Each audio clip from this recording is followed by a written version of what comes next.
अब अब बोला ठीक। Chapter for textile fourth semester. आपका पहला चैप्टर है ऑन कम्युनिकेशन, मतलब संप्रेषण। इस लेसन के में आपको संप्रेषण के बारे में बताया जाएगा। इसमें आपको लेसन पढ़ना है और उसके रिगार्डिंग जो क्वेश्चन आंसर है वो आपको याद करने हैं, पेपर में आते हैं।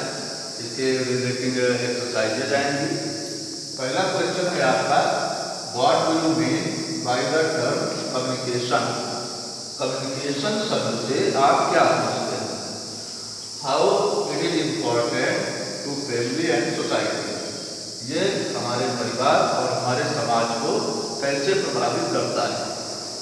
आंसर कहता है, the term communication can be defined as a two way process.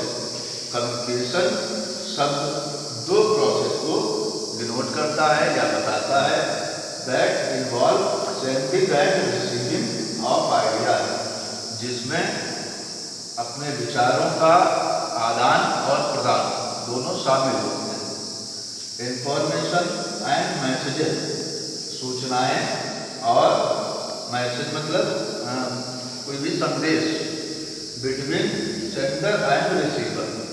Sender मतलब प्रेषित करने वाला, रिसीवर मतलब ग्रहण करने वाला। जो विचार या जो सूचनाएं सेंडर और रिसीवर में ट्रांसफर की जाती है। Communication has influence to the structure of society. Communication यानी संप्रेषण ने हमारे समाज को बहुत अधिक प्रभावित किया है। इन्फ्लुएंस माने प्रभावित किया है, स्ट्रक्चर माने संरचना। हमारे समाज की संरचना को कम्युनिकेशन यानी संप्रेषण ने बहुत प्रभावित किया है। It has become need of society. आज ये समाज की एक आवश्यकता बन चुका है। क्वेश्चन नंबर 2 कहता है, what is space bridge. Space bridge क्या है, मतलब अंतरिक्ष पुल क्या है। स्पेस माने अंतरिक्ष और ब्रिज माने पुल। आंसर कहता है, one of the greatest achievement in the field of communication. Communication के क्षेत्र में सबसे बड़ी जो प्रगति है वो है is the program called space bridge. एक स्पेस ब्रिज के नाम से कार्यक्रम बनाया गया। अंडर दिस प्रोग्राम, इस कार्यक्रम में कम्युनिकेशन है एग्जीक्यूटेड देयर प्लान। इस प्रोग्राम में, इस कार्यक्रम में कम्युनिकेशन को एक योजना के अंतर्गत सफलतापूर्वक बाय मेकिंग कम्युनिकेशन सैटेलाइट, हमारे वैज्ञानिकों ने कम्युनिकेशन सैटेलाइट बना करके इसमें एक अभूतपूर्व ख्याति प्राप्त की, एक सफलता प्राप्त की, जिसके माध्यम से आज हम लोग टेलीफोन, इंटरनेट, मोबाइल फोन आदि से जुड़े हुए हैं, जिससे कि कुछ ही सेकेंड में हम अपने संदेशों को, अपनी बात को, अपने वीडियो, ईमेल के माध्यम से एक सेकंड में ही एक दूसरी जगह से ट्रांसफर कर सकते हैं, भेज सकते हैं।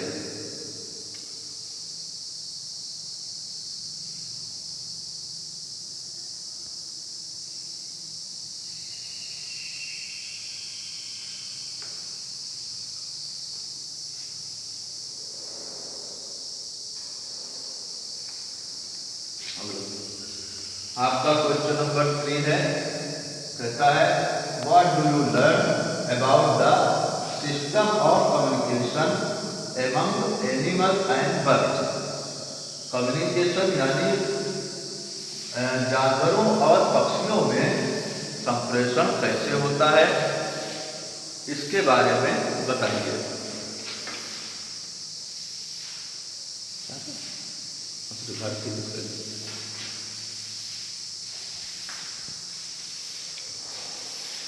What do you learn about the system of communication? संप्रेषण का पशुओं और पक्षियों के मध्य क्या सिस्टम होता है, क्या संपर्क होता है, ये आपको बताना है। तो आंसर कहता है, एनिमल एंड बर्ड्स, पशु और पक्षी, आर आल्सो कैपेबल, ये कैपेबल मतलब सक्षम होते हैं फॉर कम्युनिकेशन, संप्रेषण के लिए। Like human being, human being मतलब मानवों की तरह। जैसे मानव जाति अपने कम्युनिकेशन में सक्षम होती है, चाहे आपने पढ़ा है फर्स्ट ईयर में कि कम्युनिकेशन कई तरह से होता है, शाब्दिक भी होता है, अशाब्दिक भी होता है।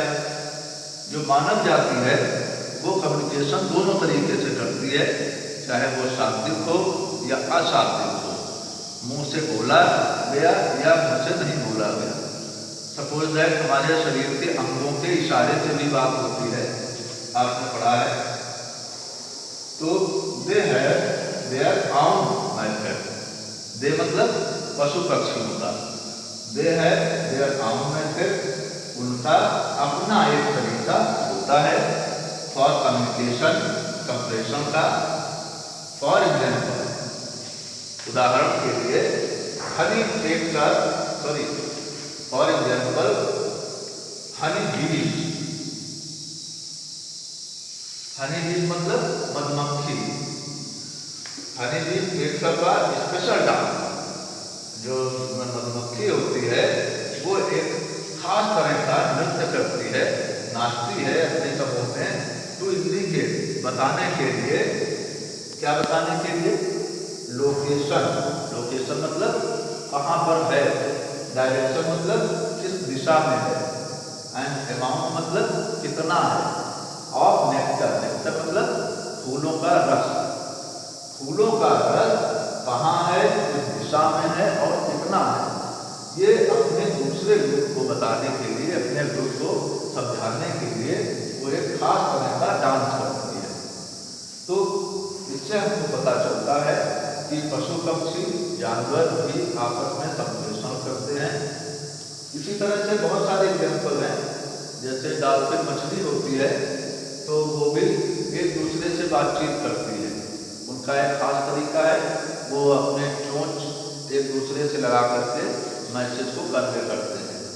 इसी प्रकार चींटियों का भी एक तरीका है कि चींटियों के सर पे जो एंटीना होते हैं, उन एंटीना को एक दूसरे से टच करके वो मैसेज पास करते हैं। लिख लीजिए।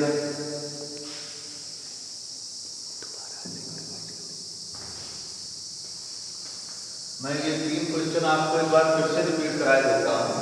पहला क्वेश्चन है, what do you mean by the term communication? Communication शब्द से आपका क्या अभिप्राय है? How it is important to family and society? ये हमारे परिवार और समाज को कैसे प्रभावित करता है? The term communication can be defined as a two way process. ये द्विमुखी प्रक्रिया होती है that involve sending and receiving of idea, जिसमें अपने विचारों को आदान प्रदान शामिल होता है। इंफॉर्मेशन एंड मैसेजेस, सूचनाएं और संदेश भेजे जाते हैं, आदान प्रदान किए जाते हैं बिटवीन सेंडर एंड रिसीवर। भेजने, सेंडर मतलब वक्ता या कह लीजिए कि भेजने वाला, एंड रिसीवर मतलब प्राप्त करने वाला, यानी कि श्रोता और वक्ता। इंडियन कम्युनिकेशन है influenced to the structure of society. Communication ने हमारे समाज के स्ट्रक्चर यानी उसके ढांचे को प्रभावित किया है। It has become need of society, यह समाज की आवश्यकता बन चुका है। दूसरा क्वेश्चन देखिए, what is space bridge? Space bridge यानी कि अंतरिक्ष पुल क्या है? One of the greatest achievement in the field of communication is the program called space bridge. कहते हैं, आंसर कहता है कि संप्रेषण के फील्ड में, क्षेत्र में सबसे बड़ा जो अचीवमेंट है या उपलब्धि है वो हुई है स्पेस ब्रिज के माध्यम से। स्पेस ब्रिज अब क्या है? Under this program communication have executed their plan successfully. इस प्रोग्राम, इस कार्यक्रम के अंतर्गत जो कम्युनिकेशन को एग्जीक्यूट किया गया है, उसको अपग्रेड किया गया है there plan successfully by making communication satellite. Communication satellite अर्थात संप्रेषण सेटेलाइट के माध्यम से। इन सेटेलाइट के माध्यम से होता क्या है कि आज जो भी हमारे काम हो रहे हैं, चाहे वो इंटरनेट है, रेडियो है, टीवी है, इन सब के सेटेलाइट के ही माध्यम से होता है। इन सेटेलाइट को समय समय पर अपडेट भी किया जाता है। अगला क्वेश्चन है, what do you learn about the system of communication among animal and birds. पशु और पक्षियों के बीच कम्युनिकेशन यानी संप्रेषण का सिस्टम क्या होता है, माध्यम क्या होता है, तरीका क्या होता है, वो बताइए। आंसर कहता है animal and bird are also capable. पशु और पक्षी भी सक्षम होते हैं कम्युनिकेशन करने में यानी संप्रेषण में, लाइक ह्यूमन बीइंग्स, मानव जाति की तरह। जैसे हम लोग बात करते हैं, शाब्दिक अशाब्दिक कन्वर्सेशन करते हैं, उसी तरह से पशु पक्षी भी कन्वर्सेशन करते हैं। They have their own method for communicating. उनका कम्युनिकेशन करने का, संप्रेषण करने का अपना एक माध्यम होता है, अपना एक तरीका होता है। फॉर एग्जाम्पल, जैसे कि हनी बीज का जो मधुमक्खी है वो करती है आई स्पेशल डांस, एक खास तरह का नृत्य करती है, डांस करती है, टू इंडिकेट अपने समूह को इंडिकेट यानी कि बताने के लिए, क्या बताने के लिए, लोकेशन कहाँ है, डायरेक्शन इधर है, एंड अमाउंट ऑफ नेक्टर, फूलों का रस, नेक्टर मतलब फूलों का रस, जिससे कि मधुमक्खियाँ शहद बनाती हैं। तो नेक्टर कहाँ है और कितनी दूरी पर है, कैसे है, इसका सबका जो पता बताती है वो खास तरह से डांस करके वो बताती है। ये आपके 3 क्वेश्चन हो गए। अगले चलते हैं अगले क्वेश्चन। Thank you.